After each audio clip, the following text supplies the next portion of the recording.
Everyone, स्वागत है आप सबका आपके अपने चैनल sscupscpdf.com पे। गाइस, आज की जो हमारी क्लास है वो होने वाली है about teaching and learning material, यानी कि शिक्षण अधिगम सामग्री। आज हम डिस्कस करेंगे एकदम डिटेल में कि क्या होता है टीचिंग एंड लर्निंग मटेरियल, कौन कौन से प्रकार के ये होते हैं, किन प्रिंसिपल्स के ऊपर ये काम करते हैं, एंड में डिस्कस करेंगे इसके ऊपर कुछ क्वेश्चंस, यानी कि छोटा सा क्विज राउंड जहां पर आप करेंगे इन क्वेश्चंस के आंसर उन कमेंट बॉक्स में। तो चलिए फिर स्टार्ट करते हैं अपना आज का सेशन और बात करते हैं टीएलएम यानी कि टीचिंग एंड लर्निंग मटेरियल के बारे में। सबसे पहले एक कोट के बारे में बात करेंगे, a picture is worth 1000 words, यानी कि अगर आपको बहुत सारी बातें किसी को बोलनी है किसी भी चीज के बारे में, तो उससे बेहतर है कि आप उसे एक पिक्चर दिखा दीजिए, क्योंकि एक पिक्चर देख के उसे ज्यादा बेहतर तरीके से समझ आ जाएगा, बजाय कि आप बहुत सारी चीजें उसे बोल के दिखाएं। तो यही होता है हमारा टीएलएम भी। टीएलएम यानी कि जब आप पढ़ाते टाइम कुछ और चीजों का इस्तेमाल करें ताकि आपके पढ़ाने में थोड़ी और क्वालिटी ऐड हो जाए, ताकि बच्चे को जो चीजें हैं वो और ज्यादा बेहतर तरीके से समझ आ जाए, उसी को हम बोलते हैं टीएलएम। जैसे कि आपको फ्लावर के पार्ट्स बच्चे को पढ़ाने हैं, तो आप फ्लावर क्लास में लेकर आए, तो ये आपका एक टीएलएम है, क्योंकि टीएलएम क्या है, टीचिंग एंड लर्निंग मटेरियल। ये आपको पढ़ाने में और बच्चे को सीखने में ये सहायक होगा, ये एक एड होगा, इसलिए हम इसको टीएलएम बोलते हैं। आई होप आपको टीएलएम का मतलब क्लियर हो गया होगा। पहले इसको हम बोलते थे टीचिंग एड के नाम से, यानी कि जो एक टीचर को पढ़ाने में सहायक हो, लेकिन बाद में इसका नाम बच्चों चेंज कर दिया गया टीचिंग एंड लर्निंग मटेरियल से, यानी कि जो चीजें पढ़ने और सीखने यानी कि अध्ययन करने दोनों चीजों में आपकी सहायता करे, उसको हम बोलते हैं teaching and learning material. Clear है यहाँ तक? टीचिंग लर्निंग मटेरियल का सबको मतलब पता होगा। आई होप से इससे ज्यादा मुझे इसका मतलब एक्सप्लेन करने की जरूरत नहीं है। चलिए अब हम बात करते हैं वी नीड यू, लेकिन किसे? We need you TLM. अब टीएलएम पूछता है भैया मेरी जरूरत क्यों है तुम्हें? तो चलिए अब हम टीएलएम को बताते हैं कि हमें टीएलएम की जरूरत क्यों है अपनी क्लास में। सबसे पहले कि जब आप टीएलएम का इस्तेमाल करते हैं तो बच्चों जो लर्निंग है वो इजी हो जाती है। अब कैसे? कि मुझे फ्लावर के पार्ट पढ़ाने, कितना कॉम्प्लिकेटेड कॉन्सेप्ट है। मैं अगर सेकेंड या थर्ड क्लास के बच्चों को नॉर्मली पढ़ाऊं लेक्चर मेथड के यूज से, तो बच्चे को इतना समझ नहीं आएगा। लेकिन जैसे ही मैं एक रियल फ्लावर अपनी क्लास में ले आऊंगी तो बच्चे को कॉन्सेप्ट ज्यादा अच्छे तरीके से समझ आ जाएगा। तो यानी क्या है, लर्निंग एक बहुत सरल और आसान तरीके से हो जाती है यहाँ पे। क्लियर है? नेक्स्ट है कि perceptions becomes clear when they are perceived through senses. अब परसेप्शन क्या होता है? परसेप्शन यानी कि देखने का नजरिया। ये मैंने आपको बताया था एक क्लास में, अच्छे से डिटेल में एक्सप्लेन किया था। सेम एग्जांपल लेंगे हम जो हमने अपनी क्लास में लिया था कि एक के लिए मतलब है बारिश, कपड़े गंदे होना। एक के लिए मतलब है बारिश यानी कि बारिश में डांस करना, मजे आना। अब सपोज मैं मानती हूँ कि बारिश में कपड़े गंदे होते हैं, बारिश में नहीं जाना चाहिए, तो आप अगर मुझे सिंपली बोले कि अरे नहीं बारिश में ना घूम के बहुत बड़ा मजा आता है, तो क्या मैं आपकी बात इजीली मान लूंगी? नहीं। आप क्या करेंगे, अगर मुझे सीधा बारिश में ले जाए और मुझे इंजॉय करवाएं, तो मुझे वो चीज ज्यादा बेहतर तरीके से समझ आ जाएगी। तो यहाँ से क्या हुआ, टीएलएम की वजह से परसेप्शन क्लियर होते हैं, क्योंकि जो चीज को हम खुद एक्सपीरियंस करें, जो चीजें हमने हमारे सेंसेस के थ्रू फील करी हैं, सेंसेस आंख, नाक, मुंह, कान, इनके थ्रू जो चीजें हमने फील करी हैं, उसकी वजह से हमारे परसेप्शन यानी कि हमारे इंद्रियों, हमारे जो धारणाएं होती हैं उनके अंदर चेंजेस आते हैं। ठीक है, अब यहाँ पर एग्जांपल लेंगे हम पियाजे का। पियाजे के मैंने आपको लेवल्स पढ़ाए थे, उसमें एक लेवल था पियाजे का कंक्रीट ऑपरेशनल लेवल। उसमें पियाजे ने क्या बात कही थी कि बच्चा चीजों को देखकर ज्यादा बेहतर तरीके से सीखता है। अगर छोटे बच्चे का डायरेक्ट एब्स्ट्रैक्ट यानी कि अमूर्त रूप से चीजों को सोचने के लिए मजबूर करेंगे, सीखने के लिए मजबूर करेंगे, तो बच्चे को चीजें नहीं समझ आएगी। लेकिन वही आप कंक्रीट यानी कि ठोस चीजों का जब इस्तेमाल करेंगे तो बच्चे को चीजें ज्यादा बेहतर तरीके से समझ आती हैं। तो कहीं ना कहीं पियाजे ने भी देखिए टीएलएम को ही सपोर्ट किया ना, क्योंकि जो हम चीजें बोल रहे हैं वो तो टीएलएम नहीं है ना। हम कंक्रीट चीजें क्लास में कुछ लाएंगे तो वो टीएलएम कहलाएगा। तो यानी कि पियाजे जो थे वो टीएलएम को सपोर्ट करते थे। चलिए ये भी क्लियर है। अब जैसे कि मैं अगर आपको एग्जाम्पल दूं कि हम अपनी क्लास में पूछते हैं कि क्या कैट उड़ सकती है, अब जिन बच्चों ने कैट को देखा ही नहीं है वो कैसे बताएंगे कैट चलती है या उड़ती है? आपकी क्लास में कोई बच्चा है जिसने कैट देखी है, वो बोलेगा नहीं कैट उड़ती नहीं है, कैट के कोई विंग्स थोड़ी होते हैं, वो कैसे उड़ेगी? तो क्या हुआ, बच्चे ने जिस चीज को देखा हुआ है वो चीज को ज्यादा अच्छे से सीखता है, इसलिए आपको टीएलएम का इस्तेमाल करना चाहिए। नेक्स्ट है कि इसकी वजह से लर्निंग इंटरेस्टिंग बन जाती है। कैसे? बच्चों को बहुत ज्यादा रुचि आने लगती है किसी भी काम को करने में। आप जब भी देखना अपनी एक्चुअल क्लास में टीएलएम लेके जाओगे तो बच्चे का जो इंटरेस्ट लेवल है वो 50% से लेके 250% हो जाएगा, आई गारंटी यू। ठीक है। नेक्स्ट है कि जब बच्चे को टीएलएम का यूज करके आप पढ़ाएंगे तो बच्चा देखेगा कि मेरी मैम मुझे कितने वैरायटी ऑफ थिंग्स से मुझे चीजें पढ़ा रही हैं। बच्चे का भी क्रिएटिव लेवल बढ़ता है कि देखो ये टॉपिक इस तरीके से पढ़ाया था, मेरी मैम ने ऐसे पढ़ाया था। तो बच्चे भी आपको नए नए आइडियाज देंगे तो कि मैम हम इसे ऐसे भी तो कर सकते हैं, हम इसे ऐसे भी तो सीख सकते हैं। तो क्या हुआ, इससे बच्चों की क्रिएटिविटी बढ़ती है। ठीक है। नेक्स्ट है कि टीएलएम की वजह से टीचर की मोनोटोनी जो है वो ब्रेक हो जाती है। मोनोटोनी क्या होता है? अब आप सिंपल लेक्चर दे रहे हैं क्लास में तो क्या हो रहा है, सिर्फ और सिर्फ आप बोल रहे हैं, सिर्फ और सिर्फ टीचर का रोल है, स्टूडेंट का तो कहीं रोल नहीं है। तो जहां पे मेन टीचर का डोमिनेशन होता है, सिर्फ और सिर्फ टीचर का रोल होता है, उसे हम बोलते हैं मोनोटोनी। लेकिन जैसे ही आप अपनी क्लास में टीएलएम ले आएंगे वहीं पे बच्चों का रोल भी डेवलप हो जाता है। बच्चा भी आके एक्टिविटी करेगा, बच्चा भी आपसे टीएलएम के ऊपर क्वेश्चन पूछेगा। तो इससे क्या होगा, स्टूडेंट और टीचर दोनों का ही रोल कहीं ना कहीं डेवलप हो जाएगा। तो टीचर की जो मोनोटोनी है वो ब्रेक हो जाती है। नेक्स्ट है सेल्फ लर्निंग, कि जहां पर बच्चे टीएलएम का यूज करते हैं वहां पर बच्चे खुद से भी कई बार चीजें सीख लेते हैं। इसके बाद नेक्स्ट है जहां पर टीचर और स्टूडेंट दोनों आपस में मिलकर काम करते हैं, इंटरेक्शन करेंगे। तो स्टूडेंट टीचर के साथ इंटरेक्शन करेगा, स्टूडेंट स्टूडेंट के साथ इंटरेक्शन करेगा। तो यहाँ पर क्या होगा, एक फ्रेंडली एटमोसफेयर बिल्ड होगा, उन सबका जो बॉन्ड है आपस में वो बिल्ट होगा। तो आपको ये चीज क्लियर है कि टीएलएम की वजह से फ्रेंडली एटमोसफेयर भी बनता है। ठीक है, आगे बढ़े यहाँ से। चलिए अब बात करेंगे टीएलएम के कैरेक्टरिस्टिक्स के बारे में, यानी कि टीएलएम की विशेषताएं क्या होती हैं, आखिर टीएलएम में क्या क्या होना चाहिए, मतलब कैसा होता है टीएलएम। सबसे पहले कि आपका जो टीएलएम है वो अट्रैक्टिव होना चाहिए, यानी कि मोह लेने वाला होना चाहिए। यानी कि जिस चीज को बच्चे को देख के अच्छा लगे। अगर कोई बोरिंग से टीएलएम ले जाओगे ना, छोटे बच्चे को पसंद ही नहीं आएगा। छोटे बच्चों को क्या पसंद होता है, कलरफुल चीजें, शेप्स में अलग अलग हो, नॉइज प्रोड्यूस करती हो, दिखने में सुंदर हो। बच्चे उनको ज्यादा अच्छे से देखते हैं, अच्छे ज्यादा तरीके से समझते हैं। तो क्या करना चाहिए, आपके जो टीएलएम है वो अट्रैक्टिव होने चाहिए। नेक्स्ट है फैमिलियरिटी। फैमिलियरिटी का मतलब है कि आपको ऐसे टीएलएम लेने चाहिए जिन टीएलएम को आप बच्चों से फैमिलियर कर सके, जो बच्चे से ऑलरेडी परिचित हो। यानी कि आप उस टीएलएम का यूज बच्चे की प्रीवियस नॉलेज से लिंक कर सके। एकदम ऐसा टीएलएम लाके मत रख देना बच्चों को जिसके बारे में कुछ भी नहीं पता। थोड़ा बहुत वो बच्चों की नॉलेज से फैमिलियर होना ही चाहिए। नेक्स्ट है यूटिलिटेरियन वैल्यू, यानी कि उपयोगितावाद मूल्य। अब ये क्या है, आपको ऐसा टीएलएम लेना है जिसका कोई यूज हो। अब जैसे कि आप पढ़ा रहे हैं 2+2 4 होता है, लेकिन आप टीएलएम लिया इवापोरेशन को एक्सप्लेन करने वाला, तो अब कोई यूज हुआ आपके टीएलएम का? नहीं। तो आपको वैसा टीएलएम लेना है जो आपके टॉपिक से रिलेट करता हो। नेक्स्ट है मल्टीपल यूटिलिटी। अब देखो हमारे जो दो प्रकार के टीएलएम होते हैं, एक होते हैं जो स्पेसिफिक टॉपिक से रिलेट करते हैं, और कुछ टीएम होते हैं जो कॉमन होते हैं, जो हर किसी टॉपिक में कहीं ना कहीं यूज हो जाते हैं।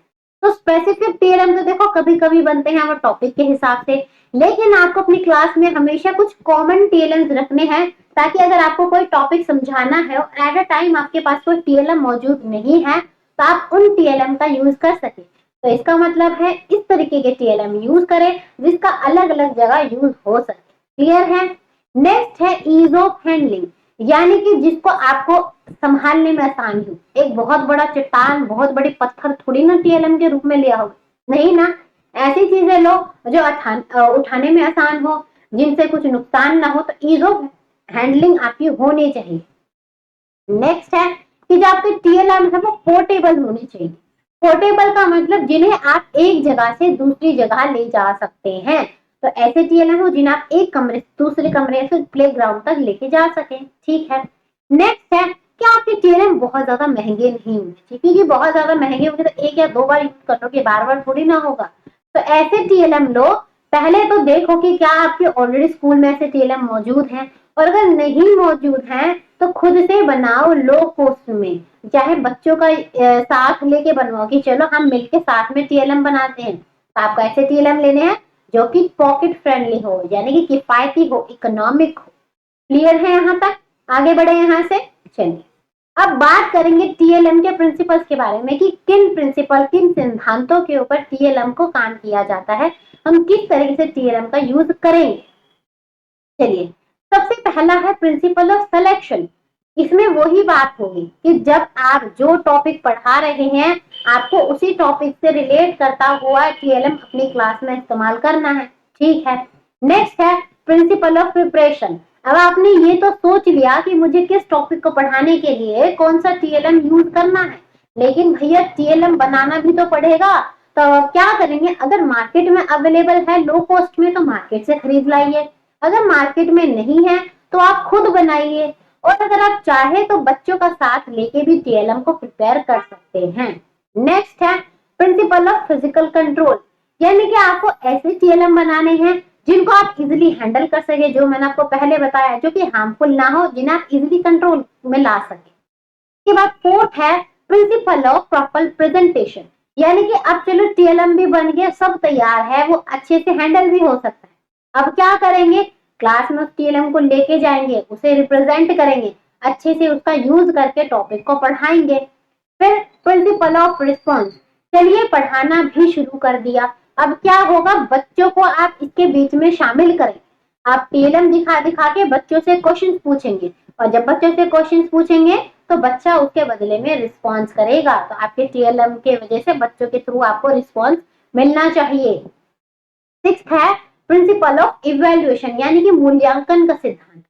इससे क्या होता है, आपने सपोज टीएलएम का यूज करके बच्चे को पढ़ा दिया, लेकिन आप एंड में मूल्यांकन यानी कि इवेल्युएट करेंगे कि क्या मेरे इस टीएलएम की वजह से बच्चों को कोई फायदा हुआ, क्या इस टीएलएम की वजह से बच्चों को चीजें अच्छे से समझ आई। तो एंड में क्या करेंगे, आप बच्चों की लर्निंग का प्लस में जो आपने टीएलएम बनाया है उन दोनों का आप इवेल्युएशन करेंगे कि क्या सही प्रकार से सब चीजों ने काम किया है या फिर नहीं। क्लियर है आपको?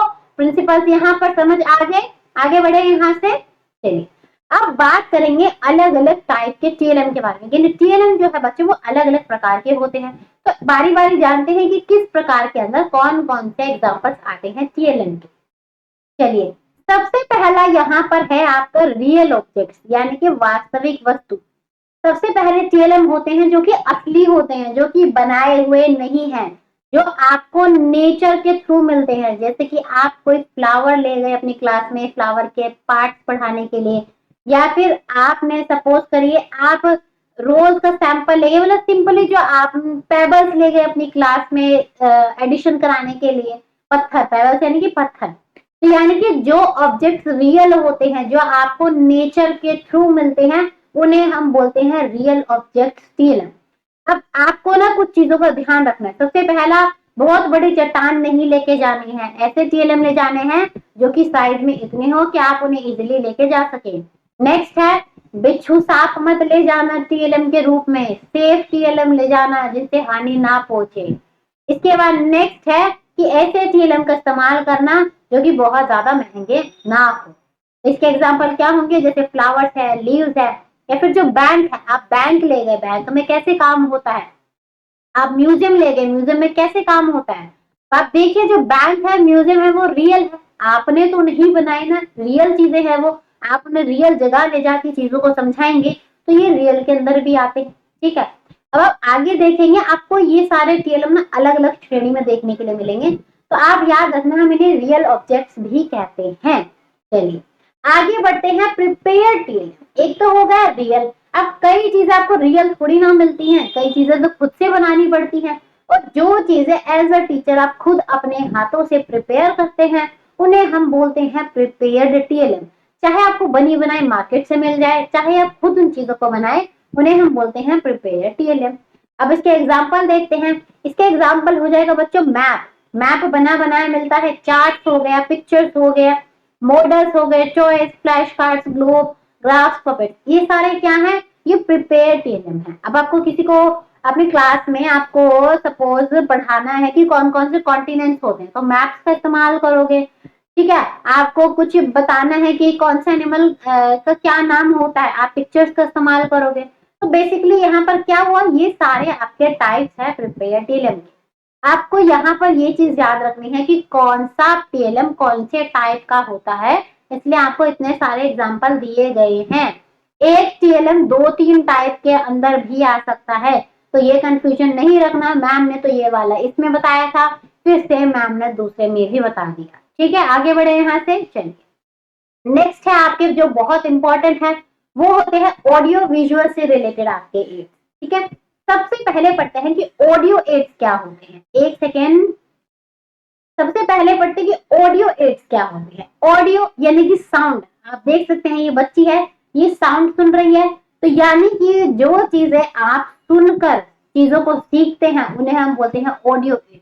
अब जैसे आप अपनी क्लास में रेडियो प्ले करें, सीडी प्लेयर करें, टेप रिकॉर्डर से आप साउंड को प्ले करें, इससे क्या होगा, बच्चा चीजों को सुनकर सीखेगा, तो ये आपका क्या है, ऑडियो एड है। अब जैसे कि सपोज आप अपनी क्लास में फ्रेंच लैंग्वेज आप सिखा रहे हो, तो आप टेप रिकॉर्डर में सपोज प्ले कर लीजिए कोई फ्रेंच लैंग्वेज में कोई पोम है, यानी कि कोई कविता है, तो बच्चा क्या होगा, उसको बहुत ध्यान से सुनेगा कि किस तरीके से प्रोनाउंसिएशन हो रही है, किस तरीके से फ्लुएंसी आ रही है। तो ये आपका एक एग्जांपल है ऑडियो एड का। क्लियर है। नेक्स्ट है विजुअल एड। विजुअल यानी कि जिन्हें हम देखकर सीख सके। देखकर कैसे, ब्लैक बोर्ड पे कुछ लिखा है, देखकर सीखते हैं। चार्ट में कुछ बना है, देखकर सीखते हैं। पिक्चर में किसी की पिक्चर है, देखकर सीखते हैं। ग्राफ में कुछ बना है, देख के सीखते हैं। स्लाइड्स है, जैसे मैं आपको जो पढ़ाती हूँ, आपके पीछे जो है ये स्लाइड्स चल रही होती है, यहाँ पर भी आप देख कर सीख रहे हैं। ये सारे आपके किसके एग्जाम्पल होंगे, ये होंगे विजुअल एड्स के। ध्यान रखना, ब्लैक बोर्ड एक टीचिंग एड होता है, जो भी चीज आपको पढ़ाने में सहायक हो वो सारी की सारी एड्स के अंदर आती है। ठीक है, चलिए नेक्स्ट है ऑडियो विजुअल, यानी कि जहां पर ऑडियो भी आ रहा है यानी विजुअल भी है। जैसे आप इस टाइम अपनी क्लास फोन पे अटेंड कर रहे हैं, आप मुझे देख भी रहे हैं, आप मुझे सुन भी रहे हैं, तो ये हो गया आपका ऑडियो विजुअल एड। यानी कि यहाँ पर ये ऑडिटरी भी होता है, विजुअल भी होता है, सुनाई भी देता है, दिखाई भी देता है। जैसे कि टेलीविजन से देख के कुछ सीखा, फिल्म से देख के कुछ सीखा, या फिर कंप्यूटर असिस्टेड इंस्ट्रक्शन, जैसे कि बेसिकली आपने कंप्यूटर में कोई चीज चला दी, जैसे हम फोन मोबाइल असिस्टेड इंस्ट्रक्शन भी बोल सकते हैं। आपने कोई वीडियो चला के देख ली, बच्चा उसे देखकर और सुनकर उससे चीजें सीख रहा है, तो उसे हम बोलते हैं ऑडियो विजुअल एड। क्लियर है यहाँ तक। चलिए अब नेक्स्ट आते हैं हमारे प्रोजेक्टेड एड्स। प्रोजेक्टेड क्या होता है, जहां पर आप देख रहे हैं इस तरीके का इंस्ट्रूमेंट होता है, उससे लाइट निकलती है, और उस लाइट को अगर आप किसी शीट पर, किसी क्लोथ पर, किसी दीवार पर अगर आप उस लाइट को डालेंगे, तो कुछ ना कुछ इमेज, कुछ ना कुछ पिक्चर, कुछ ना कुछ मूवी आपको बनती हुई वहां पर दिखाई देगी। इसी को हम बोलते हैं प्रोजेक्टेड एड्स। अब इसके एग्जाम्पल क्या है, सपोज आप सिनेमा हॉल्स में मूवीज देखते हैं, उसमें क्या होता है, पीछे ऐसा ही एक एड बना होता है प्रोजेक्टर, जिसके थ्रू आपकी जो स्क्रीन होती है सिनेमा हॉल की, उसके ऊपर मूवी चल रही होती है। ठीक है, नेक्स्ट है आपका मैजिक लार्टेन। ये आपका सबसे पहला प्रोजेक्टेड एड का आपका एग्जाम्पल है। इसमें क्या होता था, सेम देखिए मैं आपको एग्जाम्पल दिखाती हूँ।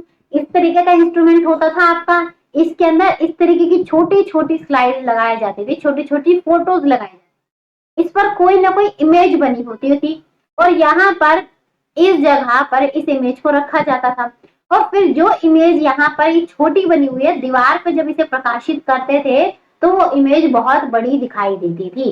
तो यहाँ पर भी क्या हुआ, आपने एक इमेज को प्रोजेक्ट कर दिया। क्लियर है। नेक्स्ट है माइक्रो प्रोजेक्टर।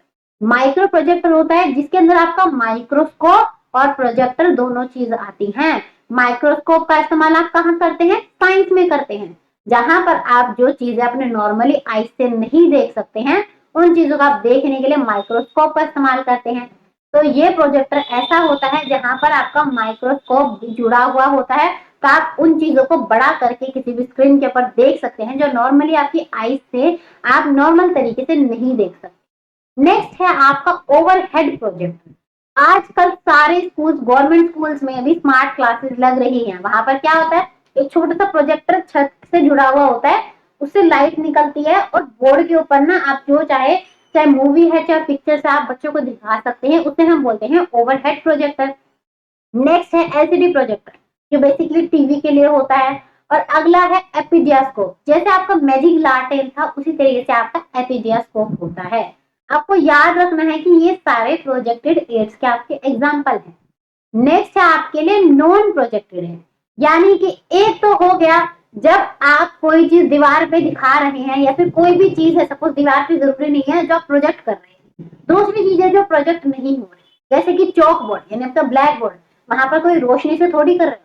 तो आपने देखा ना, ब्लैक बोर्ड आपका नॉन प्रोजेक्टेड एड भी है और ब्लैक बोर्ड आपका विजुअल एड भी है, इसलिए मैंने बोला था आपको कि एक एड कई प्रकार का हो सकता है। नेक्स्ट है बुलेटिन बोर्ड, या फिर आप देखते हैं आजकल क्लास में ग्रीन कलर का बोर्ड होता है जिसके ऊपर आप चीजें स्टपल करते हैं, लगाते हैं, पिन से लगाते हैं, जो जो चीजें बच्चों ने क्लास में एक्टिविटी करी उसको हम बोलते हैं bulletin board.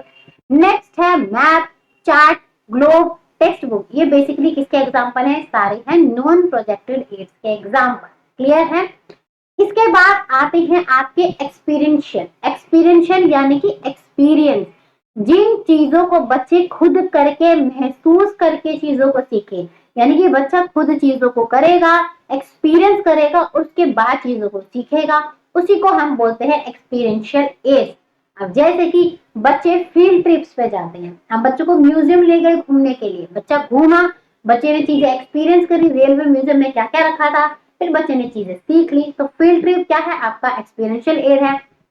Next educational tour, same वही, आप म्यूजियम ले गए, आप बच्चे को साइंस म्यूजियम ले गए, आप हिस्ट्री म्यूजियम ले गए, कोई भी। इसके बाद नेक्स्ट है बच्चा जब कोई एक्सपेरिमेंट देखता है तो वो देख के एक्सपीरियंस कर रहा है कि किस तरीके से पानी भाप बन के उड़ रहा है। तो क्या हुआ, यहाँ पे बच्चे ने एक्सपेरिमेंट को एक्सपीरियंस किया, तो ये कहलाया आपका एक्सपीरियंशियल एड। सेम इसी तरीके से जब आप कोई डेमोन्स्ट्रेशन करते हैं, वहां पर भी बच्चा खुद देख कर चीजों को एक्सपीरियंस करता है। तो ये सारी चारों चीजें आपकी आती हैं एक्सपीरियंशियल यानी कि अनुभवात्मक सहायता एड्स के अंदर। क्लियर है यहाँ तक। चलिए, अभी आपको मैंने टीएलएम के बारे में जितनी नॉलेज आपको होनी चाहिए थी सफिशिएंट मैं आपको दे चुकी हूँ। यहाँ पर आपको दिख रहा होगा एक चीज लास्ट है कि आजकल ना क्लासेस के कॉर्नर में ना एक ऐसा कॉलम बना होता है जहां पर आप जो भी चीजें पढ़ाने के लिए क्लास में लाते हैं उन सब चीजों का आप लगा देते हो।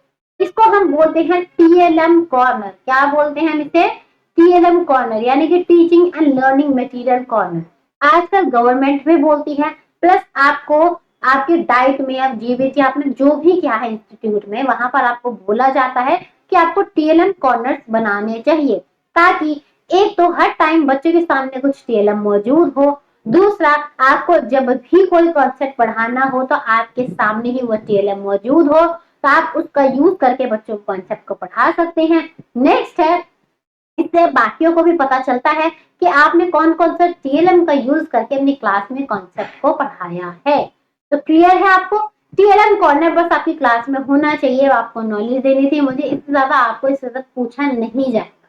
क्लियर है। चलिए, आज का जो हमारा टीएलएम का सेशन था यही तक था। आई होप तो छोटा एंड क्रिस्प सेशन था, आपको टीएलएम के बारे में पूरी नॉलेज हो गई होगी। अगर आपको यहाँ से कोई भी क्वेश्चन एग्जाम में बनेगा तो आप इजीली, आई गारंटी यू, इसको आंसर कर सकते हैं।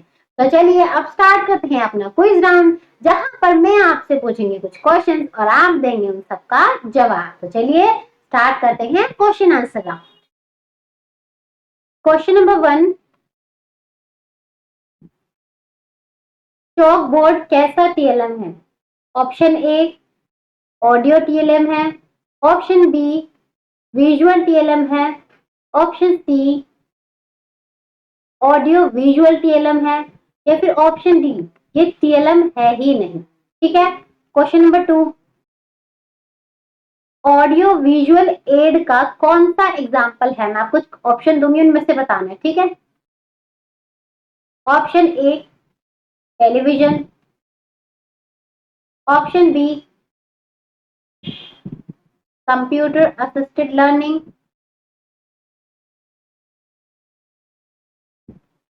Option C